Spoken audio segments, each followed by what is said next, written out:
तस्य ज्ञानेन शलाकया चक्षुरुन्मीलितं येन तस्मै श्रीगुरुवे नमः। नमो विष्णुपादाय कृष्णप्रेष्ठाय भूतले श्रीमद्भक्ति चारु स्वामी नीति नामे स्निग्ध चेता सुप्रणीता भागमीन च रसाप्लुतम प्रभुपादगत पाणा नौमी भक्ति चारु पदम। आदरणीय भक्ति प्रेम स्वामी के चरणों में प्रणाम, सभी वैष्णवों को प्रणाम। मेरा परम सौभाग्य है कि आज इतना अच्छा दिवस है, जगन्नाथ जी का स्नान यात्रा और गुरु महाराज का संन्यास दिवस। तो मैं इस योग्य नहीं हूँ। गुरु महाराज तो सद्गुणों की खान है, उनके अंदर इतने सद्गुण हैं, वो इतने उच्च शुद्ध भक्त हैं कि मेरे जैसे तुच्छ जीव के पास कोई शब्द नहीं है कि मैं अपने शब्दों में उनका वर्णन कर पाऊँ। फिर भी उनकी अहेतु की कृपा से, महाराज की अहेतु की कृपा से मुझे आज अवसर मिला है कि मैं अपने गुरु महाराज के बारे में दो शब्द कुछ कहूँ। गुरु महाराज के जब दर्शन किए थे प्रथम बार, तो उसके पहले मैं और भी कई जगह जुड़ी हुई थी, दूसरे कई गुरुओं से मतलब मिली हुई थी, लेकिन कहीं पे भी ऐसा लगता था कि कुछ भी नहीं है, सब ऐसा फीका, जैसे चाय में शक्कर डालना भूल जाते, ये सब फीका फीका। तो जब गुरु महाराज से मिली तो ऐसा लगा कि वाकई में मतलब सच्चा प्रेम तो यहाँ पे है, मतलब मिठास तो यहाँ पे पूरा शहद, मतलब यहाँ पे ये गुरु महाराज के दर्शन करके मैं एकदम आश्चर्यचकित रह गई कि वाकई में प्रेम ऐसा होता है, मतलब यहीं से खजाना है, मतलब ये छोड़ना नहीं, अब इसको खजाने को बिल्कुल चरण पकड़ ही लेना है गुरु महाराज के। तो गुरु महाराज साक्षात प्रेम मूर्ति है, उनका मतलब जैसे महाप्रभु प्रेम अवतार है, इसी प्रकार गुरु महाराज भी बिल्कुल हम सबके लिए बिल्कुल प्रेम अवतार के रूप में ही धरा पे अवतीर्ण हुए। और गुरु महाराज का सबसे बड़ा यही क्वालिटी कि उनकी जो कृपा है पूरी प्रेममयी है हमेशा। उनका अपने गुरु भाइयों के साथ और सारे भक्तों के साथ पूरे विश्व में जो गुरु महाराज अपने प्रेम प्रदान करते हैं, उसके कारण ही गुरु महाराज हमको इतने प्रिय लगते हैं। क्योंकि गुरु महाराज जब भी किसी से मिलते हैं तो उसको अपना इतना सर्वस्व पूरा प्रेम हृदय से इतना ऐसा अर्पण कर देते हैं कि वो व्यक्ति उनके प्रेम में बिल्कुल बंधन में पड़ जाता है, वो निकल ही नहीं सकता है, क्योंकि गुरु महाराज का प्रेम ही इतना अद्भुत है। क्योंकि इसका कारण है क्योंकि वो सच्चा प्रेम है, जैसे कि भगवान है। तो भगवान कभी भी अपने बच्चों से या अपने भक्तों से कभी अपेक्षा नहीं करते उन्हें कुछ दिया जाए बदले में, लेकिन वो अहेतु की कृपा से प्रेम। इसी प्रकार गुरु महाराज ने मतलब मेरे जैसे तुच्छ जीव ने कभी उनकी कोई सेवा नहीं की, लेकिन गुरु महाराज ने हमेशा इतना प्रेम प्रदान किया है, इतना अहेतु की कृपा की है कि बस उनसे एक बार मिलने के बाद ऐसा लगता था कि बस संसार में कुछ है ही नहीं, ऐसा सब लोगों को इतना प्रेम दिया गुरु महाराज। तो सबसे बड़ी कृपा हुई कि जो गुरु महाराज की देवास, बस देवास शब्द मेरे लिए ब्रह्म वाक्य। जैसे मैं देवास से अभी 8 साल हो गए, उसके बाद भी गुरु महाराज पूछते क्यों तुम देवास से कब आई हो, तो मुझे इतना अच्छा लगता था कि मतलब जो गुरु महाराज मेरे से इस बहाने कम से कम मेरे पे दृष्टि डालते बोलते। मैंने कहा गुरु महाराज मैं तो 3-4 साल पहले आ गई, लेकिन फिर अगली बार फिर मिलते, फिर अगली बार जैसे मायापुर में भी मिले तब भी बोले तुम देवास से आई हो।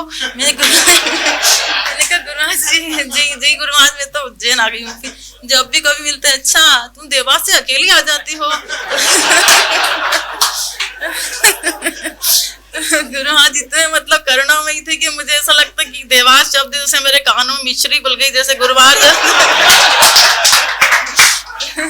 गुरु महाराज के जैसे एक बार गुरु महाराज उज्जैन भी पधारे, उनके चरण पड़े तो देवास पधारे मेरे घर पे, तो वो क्षण मतलब मेरे जीवन का सबसे अविस्मरणीय क्षण था, क्योंकि मैंने ऐसा कुछ अच्छा उस समय भी नहीं किया था, उसके बाद तो बिल्कुल भी नहीं किया कुछ भी। तो गुरु महाराज की अहेतु की कृपा थी। महाराज भी देवास पधारे थे, तो गुरु महाराज ने जैसे मुझसे बोला कि मैं देवास आ रहा हूँ, मैं हर बार उनसे मिलती और अनुनय विनय करती, गुरु महाराज प्लीज आप देवास कब आएंगे। तो गुरु महाराज ने कहा कि अब तो इससे पीछा छुड़ाना पड़ेगा, पीछे पड़ गई बिल्कुल। गुरु महाराज बोले मैं देवास आ रहा हूँ, तो मैं तो सिर्फ पागल जैसी हो गई, हंसू भी और रोऊं भी, आंसू भी आए, और है ना मेरे को राधा मदन मोहन दिखा ही नहीं, कहाँ है राधा मदन मोहन। तो फिर ना महाराज ने फिर मेरे को फोन करके बोला कि है ना गुरु महाराज का आना इतना आसान नहीं है, आपको बहुत प्रचार करना होगा, आप घर घर जाओ। उस समय समझ ही नहीं पड़ती थी, जैसे मंदिर में जाके 50-60 माता जी बैठे, उनको बोलते चलो आ जाओ मेरे घर प्रसाद लेना, प्रचार करेंगे और वो करेंगे, अपन प्रवचन करेंगे। खट्टी 50-60 जो भी सब आ जाते इकट्ठे, तो समझ में नहीं आता था कैसे करना है इकट्ठी। उनकी इतनी सारी पूरी सब्जी बनाते, फिर अगली बार उनमें से एक भी नहीं, फिर दूसरे आना है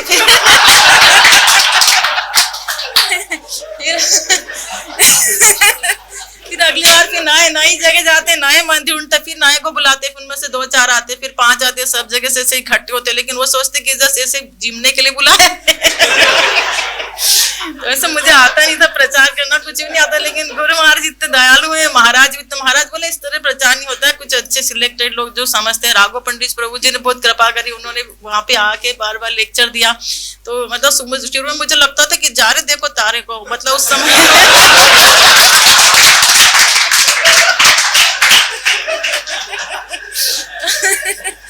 मेरे को जो भी दिखता ना, बस दिखना, एक बार मेरी तरफ वो देख बस ले, तो मैं उसको माला तुरंत माला दे दूंगी। तो वो प्रभु जी लोग बोले कि नहीं आप पैसे से दिया करो, अपनी तरफ से मत दो। तो मुझे लगता पैसे मांगूंगी तो शायद नहीं लेगा ये। तो प्रभु जी आप जप करना, माता जी आप जप करना, कोई भी कहीं भी दिखे तो मेरे प्रभु जी बोलते तुमको हो क्या गया आखिर। तो ऐसे करके गुरु महाराज जब घर पे उनके चरण पड़े तो मेरे लिए वो बहुत ही अकल्पनीय, मतलब अविस्मरणीय क्षण है। मतलब मैं कभी भी नहीं भूल सकती, कई जन्मों तक कभी शायद ऐसा अवसर मिले कि गुरु महाराज के चरण कमल पखारने का अवसर मिला। समझ भी नहीं पड़ती थी कैसे क्या करना है, कि कब पखारना, क्या मतलब कुछ भी नहीं मालूम था। लेकिन जैसे एक नादान बच्चे रहते हैं, जैसे बालिका वधू बचपन में शादी हो जाती है, उनको समझ में नहीं आता ना, ऐसी थी मैं। तो मुझे कुछ समझ में नहीं आता था कि गुरु महाराज आए तो कैसे स्वागत करना है, कैसे उनकी कृपा लेना है, कैसे मतलब उनका पूरा प्रॉपर कुछ भी नहीं मालूम था।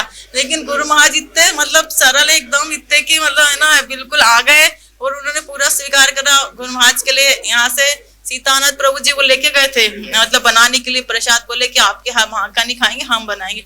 तो फिर मैंने कहा गुरु महाराज एक रोटी मेरे हाथ की ले लो ना, तो बोले अच्छा ठीक है। तो फिर गुरु महाराज ने पहली बार लाइफ में मेरे हाथ की रोटी, जैसी भी आधी टेंट थी तो बेचारे उन्होंने खाई फिर। तो गुरु महाराज से मैंने बोला आपको मैंने बहुत कष्ट दिया। गुरु महाराज बोले नहीं मुझे बहुत आनंद हुआ, इसको कष्ट नहीं बोलते आनंद बोलते। उसके बाद से तो गुरु महाराज हमेशा हम देवास से कब आई हो, तुम देवास से तो इतने दयालु है। तो मैं तो उसी को कृपा मानती कि मेरे लिए तो वो है गुरु मुख पद्म वाक्य चित्ते ते करिया। तो वो बोलते वो मेरा चित्त एकदम वो हो जाता था, गुरु महाराज बोलने वाले हैं बस। और गुरु महाराज एक बार उन्होंने बुलाया था यहाँ पे, मैंने कहा कि मैं मिलवाना चाहती हूँ बेटे बहू को, तो मैं लेट हो गई थी आने में, मैं नहीं आ पाई, गुरु महाराज का टाइम निकल गया। तो फिर गुरु महाराज ने बोला, जैसे मैं गेट पे आई तो गुरु महाराज ने अंदर से बोला गोपांगना यू आर लेट। तो मैंने कहा जी गुरु महाराज। तो मैं वापस घर चली गई, मेरी ही गलती रही कि मैं मैसेज नहीं देख पाई रसानंद प्रभु जी का, तो मैं लेट हो गई माला सेवा। फिर गुरु महाराज ने फिर फोन करके बुलवाया मुझे, बोले कि तुम बाहर, उनको लगा कि बाहर बहू बेटे को लेके खड़ी थी, वो मैंने लौटा दिया। फिर उन्होंने बुलवाया, मतलब इतने कृपालु है वो कि मेरी गलती होने पे भी उन्होंने फिर से फोन करके, और जब भी मिलने का समय उनसे मांगा तो हमेशा गुरु महाराज बिल्कुल, मतलब एक बार जीबीसी की मीटिंग थी, बिल्कुल करेक्ट 7 बजे का उन्होंने बोला था, मीटिंग में से 7 बजे आ गए गुरु महाराज। मुझे इतना आश्चर्य हुआ, मैंने कहा अपने में कहा तुझसे बिल्कुल पति जीव और कहा गुरु महाराज मतलब जीबीसी के इतने। तो गुरु महाराज का सबसे बड़ी मुझे क्वालिटी यही लगी कि हमेशा उन्होंने सबको प्रेम प्रेम और प्रेम ही दिया। बिल्कुल वो प्रेम के द्वारा ही उन्होंने हमको ये सिखाया कि जब भी लेक्चर देते तो यही बोलते थे कि कृष्ण से प्रेम करो। तो गुरु महाराज से और आप सभी वैष्णव से प्रार्थना करती हूँ कि आप सबका प्रेम मुझे मिले और मेरे में भी बुद्धि आए कि मैं सबको सच्चा प्रेम कर पाऊँ और अपने गुरु महाराज के बताए हुए मार्ग पे चल पाऊँ। और गुरु महाराज ने हमको इतने सुंदर भक्ति प्रेम महाराज के रूप में अनमोल तोहफा दिया, तो उनके द्वारा उनके मुखार बिंद से रोज दिव्य वाणी सुनने को मिलती है। और महाराज जी बहुत कृपालु और बहुत दयालु है, और उनके चरणों में कोई अपराध हो तो मुझे क्षमा करना। हरे कृष्णा। कृष्णपादाय कृष्णप्रेष्ठाय उत्तरे श्रीमते भक्तिचारु स्वामिनिधि नामिने स्निग्धचेतासु प्रणीता वाग्मीनांशरसावृतं प्रभुपादगत प्राणानौमि भक्ति चरणोपद। हरे कृष्णा। आप सभी भक्तों के चरणों में मेरा दंडवत प्रणाम है। महाराज मुझे डर लग रहा है, मैंने आज तक स्कूल में भी कभी नहीं बोला। केवल प्रभु जी को ही बोला है मैंने आज तक।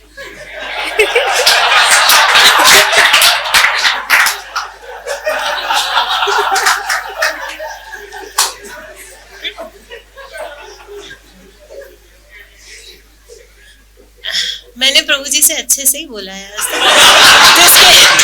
जिसके मन में जो होता है वो वैसा ही सोचते हैं। तो मैं शुरुआत करूंगी। गुरु महाराज से हम सबसे पहले भोपाल में मिले थे, विज्ञान भवन में। हम लोग रसानंद प्रभु जी हमारे मेंटर हैं, तो उन्होंने वो हमें भक्ति में लेकर के आए। और विज्ञान भवन में उन्होंने गुरु महाराज से हमको मिलवाया। फिर गुरु महाराज ऊपर जा रहे थे लिफ्ट में, तो मैं, मेरे प्रभु जी और दोनों बच्चे थे। तो बड़ी वाली का नाम था सौम्या और छोटी का नाम था स्प्रिया। तो रसान प्रभु जी अक्सर बोलते थे ये नाम ठीक नहीं है, गुरु महाराज से नाम ले लेना। ऐसे कभी बोलते थे कि स्प्रिया का मतलब अच्छा नहीं होता है, अटैच टू द वर्ल्ड होता है।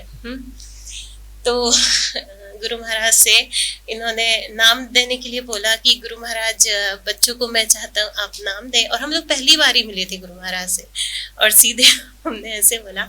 और मैंने कहीं सुन रखा था, उससे पहले मैं मंदिर आ चुकी थी एक बार, इस्कॉन मंदिर, और पता नहीं कौन माता जी थी, मुझे याद नहीं। तो उन्होंने बताया था कि उनकी बेटी का नाम हरिप्रिया है, और वो नाम मुझे जम गया कि हरिप्रिया। अब मैंने सोचा मेरे बच्चों का नाम हरिप्रिया हो जाए तो, और हरिप्रिया, राधा प्रिया, इस तरह से कुछ नाम हो जाए, बढ़िया हो जाए ना। तो ये मेरी क्वालिटी है, मुझे जो चाहिए ना वो सामने वाले के मुंह से मैं निकलवा लेती हूँ जिद करके।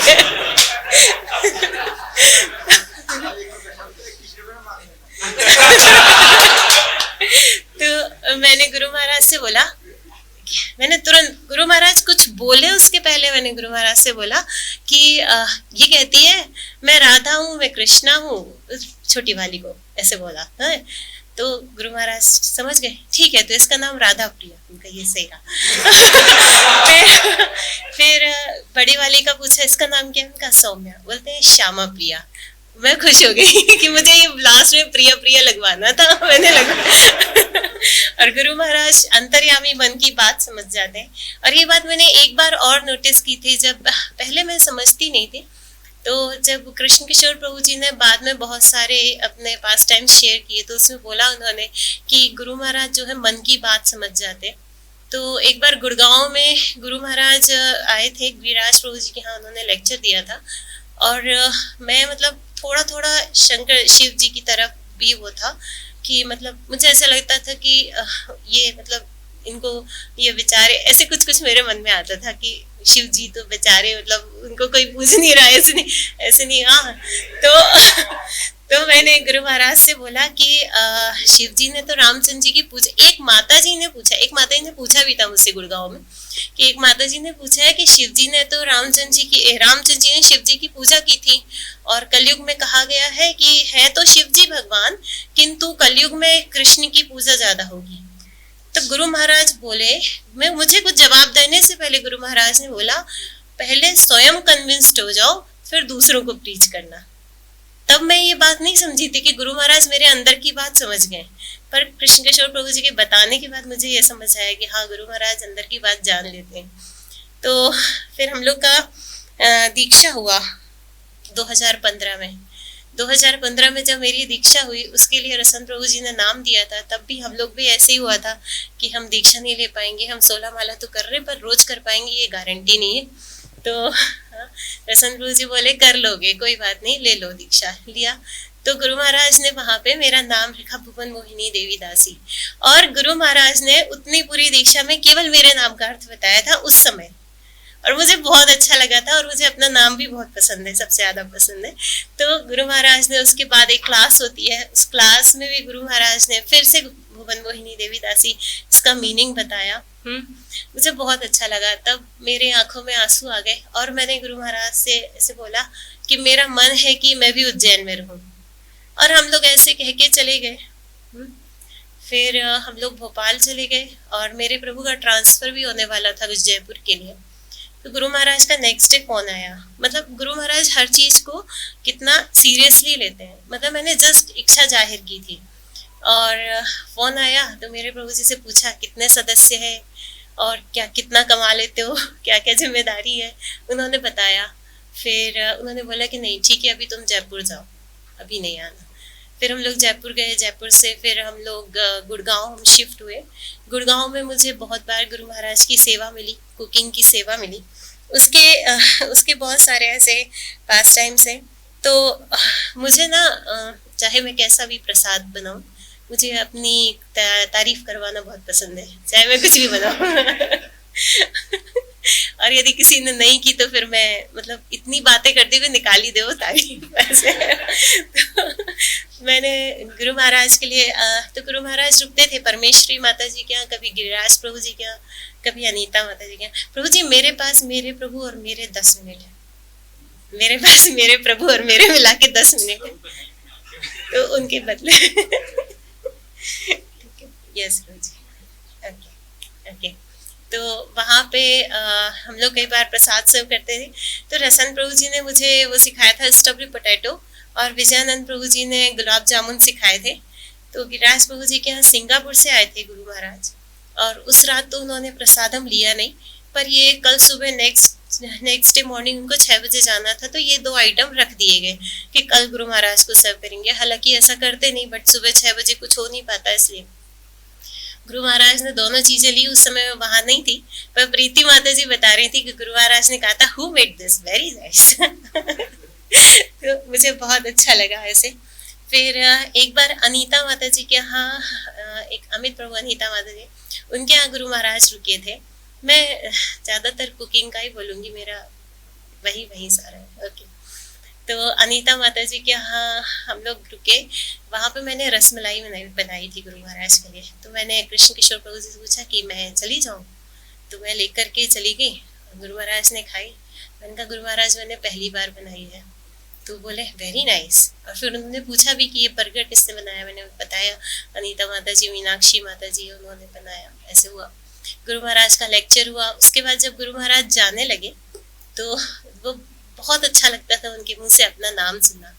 तो हम लोग ऐसे रास्ते में खड़े हो जाते हैं, तो गुरु महाराज बोलते हैं भुवन मोहिनी, ऐसा रसमलाई मैं पहले कभी नहीं खाया। सीरियसली उस दिन से रोज सुबह उठ के मैं यही शब्द सुनती थी, गुरु महाराज ने मुझे ऐसे कहा है, गुरु महाराज ने मुझे ऐसे कहा है। और मैं बहुत खुश रहती थी। मुझे पता है गुरु महाराज को सर्व करने के लिए लाखों लोग हैं, और वो इतना अच्छे से सर्व करते हैं, पर मुझे ऐसे लगा। फिर उसके बाद हम लोग उज्जैन आ गए। उज्जैन की कुछ बताऊंगी।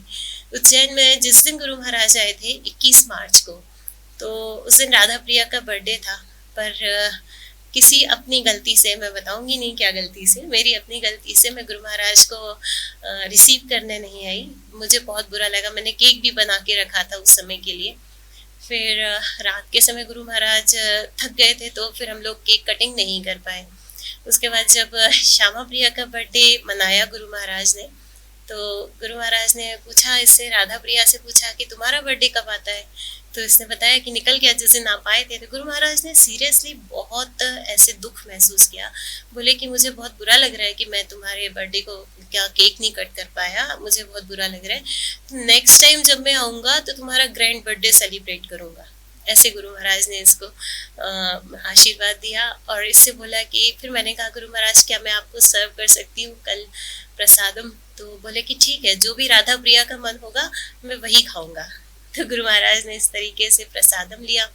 श्यामा प्रिया का इतना अच्छा बर्थडे सेलिब्रेट किया। और श्यामा प्रिया का बर्थडे उन्होंने 21 या 22 मई को सेलिब्रेट किया था। बर्थडे था 27 मई को। तो गुरु महाराज के बार बार जाने का हो रहा था, पर किसी कारण से 27 मई तक भी गुरु महाराज यहीं थे, नहीं जा पा रहे थे, फ्लाइट्स नहीं जा रहे थे। तो गुरु महाराज ने इससे बोला श्यामा प्रिया से कि देखो इस्कॉन में एक रूल है, व्यास पूजा बार बार नहीं मनाते। तो अभी तुम्हारा बर्थडे नहीं मनाएंगे 27 तारीख का। ऐसे हो गया, मजाक किया गुरु महाराज ने। फिर मुझसे पूछा कि आज केक क्यों नहीं बनाया? उनका गुरु महाराज उस दिन हो गया था ना, कहते मैं तो मजाक किया था। ऐसे। और है रोज जी मेरे पास बहुत सारा। एक लास्ट बहुत इम्पोर्टेंट एक गुरु महाराज ने के लिए मैं मूली का पराठा बनाया। मैंने कृष्ण किशोर प्रभु जी से भी नहीं पूछा, मैंने बस बना लिया। सुबह 8 बजे मुझे पता है गुरु महाराज लेते हैं, मैं बना के हॉट केस में लेकर के आ गई मूली के पराठे। हाँ, और जब मैं यहाँ आई तो मैंने देखा कि सूरत डिवोटीज जो है गुरु महाराज को मूली का पराठा ऑलरेडी सर्व कर रहे हैं, वो भी बना रहे, मुझे नहीं मालूम था। और मुझे ये भी नहीं पता था कि वहां से एक एक पराठा नीचे आता है और गरम गरम गुरु महाराज को दिया जाता है। मैं तो 4-5 एक साथ रख के ले। अब मैं यहाँ खड़ी होगी, मुझे जाना है गुरु महाराज को देने अपना पराठा। तो मुक्त पुरुष प्रभु है, उनको तब मैं जानती नहीं थी, तो उनको बोलती थी नीले कुर्ते वाले प्रभु जी, वो ब्लू कलर का। तो उन्होंने मुझे मना कर दिया, नहीं जा सकते, ऐसे नहीं जा सकते, गुरु महाराज के लिए एक एक गरम पराठा आता है। और मैं वहाँ खड़ी रही अड़ी, तब दरवाजा खोला, सीतानाथ प्रभु जी ने बोला "आ जाओ", ऐसे करके ना फटाफट आ जाओ। जैसे ही मुक्त पुरुष प्रभु ऊपर गए, उन्होंने सीतानाथ प्रभु ने मुझे बुला लिया। अब मुझे इतनी हड़बड़ी थी अंदर से कि कोई आएगा, कोई मुझे मना कर देगा। तो गुरु महाराज और एक जन और थे, उनके साथ जो प्रसाद ले रहे थे, और गुरु महाराज कुछ सुन रहे थे, शायद चैतन्य चरितामृत सुन रहे थे। और हड़बड़ी के कारण मैंने एक गलती की। मैंने क्या किया, गुरु महाराज को ना हरे कृष्णा ना दंडवत प्रणाम, कुछ नहीं, मैंने भी बनाया मूली का पराठा लाके मैंने रख दिया अटके से ऐसे। हाँ, गुरु महाराज ने ऐसे देखा, मैं बहुत जोर से डर गई। फिर मैंने गुरु महाराज को दंडवत प्रणाम किया और मैं बाहर हो गई। मैंने सोचा मैंने कुछ बहुत गलत कर दिया, गड़बड़ कर दिया। फिर जब गुरु महाराज वहां से आते हैं ना, मंदिर में आते हैं 8:30 बजे करीब, वहां से निकल रहे थे, तो गुरु महाराज बोलते हैं कि मैंने तुम्हारे हाथ का मूली का पराठा खाया, बहुत अच्छा था। उनका Guru Maharaj you made my day और गुरु महाराज बहुत हंसने लगे। तो ऐसे कुछ पास टाइम से। ओके प्रभु जी, हरे कृष्णा। मैंने एक कविता मतलब गीत भी लिखा था गुरु महाराज के लिए। नेक्स्ट टाइम जब आप मुझे टर्न देंगे। ओके।